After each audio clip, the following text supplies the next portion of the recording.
Salut tout le monde, c'est Anonymal. Aujourd'hui on se retrouve pour une nouvelle vidéo dans laquelle on va parler d'un clavier, mais pas d'un clavier ordinaire, ça aurait été beaucoup trop simple. On va parler d'un clavier qui est souple et étanche. En gros vous pouvez le plier n'importe comment et le mettre dans l'eau, normalement. Je préfère vous le dire directement, ce clavier vaut 40 €. Et autre chose que je dois vous dire aussi, c'est que cette vidéo a déjà été tournée. J'ai tourné absolument toute la vidéo et au montage je me suis rendu compte que tout était flou.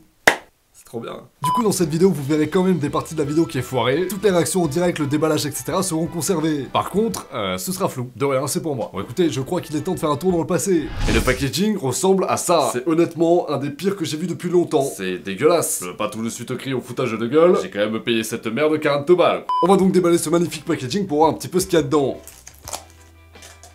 C'est marrant ça.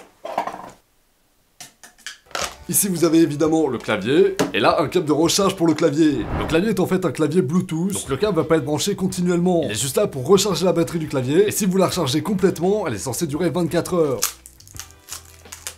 Putain, ça colle cette merde. Toute la partie pavé numérique n'existe pas sur ce clavier là. Il est censé y avoir une partie ici, et là, elle y est pas. Ça existe sur pas mal de claviers, dont celui que j'utilise habituellement. Et tout le monde s'en sert pas, donc c'est pas indispensable d'avoir ça sur un clavier. C'est un truc dont personnellement je me sers beaucoup, mais c'est pas très important de l'avoir. Mais ça m'aurait fait plaisir de l'avoir, surtout pour 40 €. Hormis l'aspect mou du clavier, ça a l'air d'être un clavier à peu près normal. Y a pas grand chose qui diffère des autres claviers. Y a juste quelques touches comme celle-là qui sont réservées à une utilisation sous Android. Donc c'est prévu pour téléphone, tablette et PC. Les touches sont par contre un petit peu bizarres. Elles sont très peu épaisses, du coup on n'a pas vraiment l'impression d'appuyer dessus. Je vais avoir un peu de mal à m'y faire. Bon là, dans ce qui va suivre, je vais essayer de connecter ce clavier à mon PC.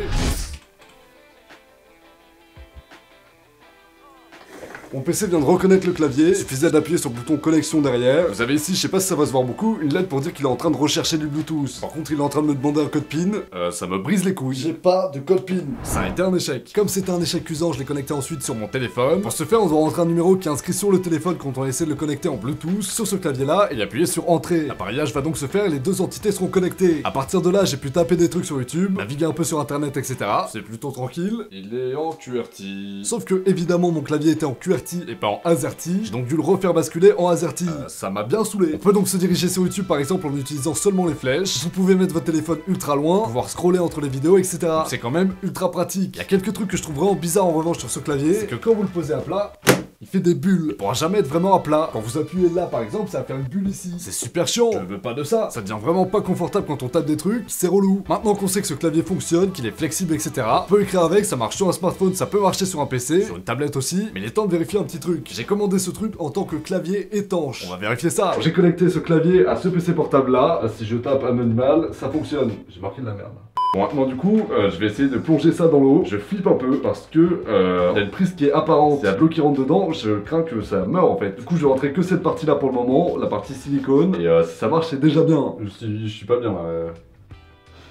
Ça flotte, c'est trop chiant. Du coup, si j'écris des trucs là sous l'eau, ça a l'air de marcher. Bon, par contre, ça a l'air un tout petit peu moins réactif. J'en ai foutu partout. Ok, bon, je vais essayer de plonger cette partie-là dans l'eau au cas où. Si ça marche, c'est cool. Je crois que je vais casser un clavier.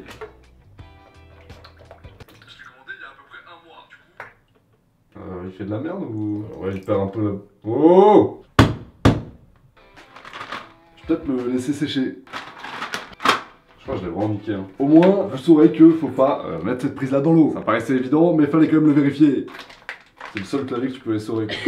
Bon, ce clavier est donc effectivement flexible, mais il est que partiellement étanche. Toute cette partie en silicone est étanche, mais évidemment pas celle-là.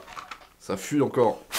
En vrai, l'objet est cool, je trouve que c'est un petit peu cher pour ce que c'est, mais c'est pratique. Vous pouvez le plier dans une valise ultra facilement pour pouvoir le transporter. Il est à peu près étanche, donc vous avez pas trop à faire attention, vous avez juste à protéger vraiment la prise, et c'est tout. En vrai, je suis un petit peu dégoûté, j'aurais bien aimé le garder, mais là, il semble être un petit peu mort. Fallait pas le mettre dans l'eau entièrement. Je vais essayer de le faire sécher, et je vous dirai sur les réseaux sociaux si jamais il remarche. D'ailleurs, évidemment, suivez-moi sur les réseaux sociaux, ça me ferait plaisir. J'espère en tout cas que cette vidéo vous aura plu, si c'est le cas, n'oubliez pas de mettre un like, et de vous abonner à la chaîne pour que je puisse devenir riche et célèbre. Quant à moi, je vous retrouve très bientôt pour une prochaine vidéo, salut à tous, ciao!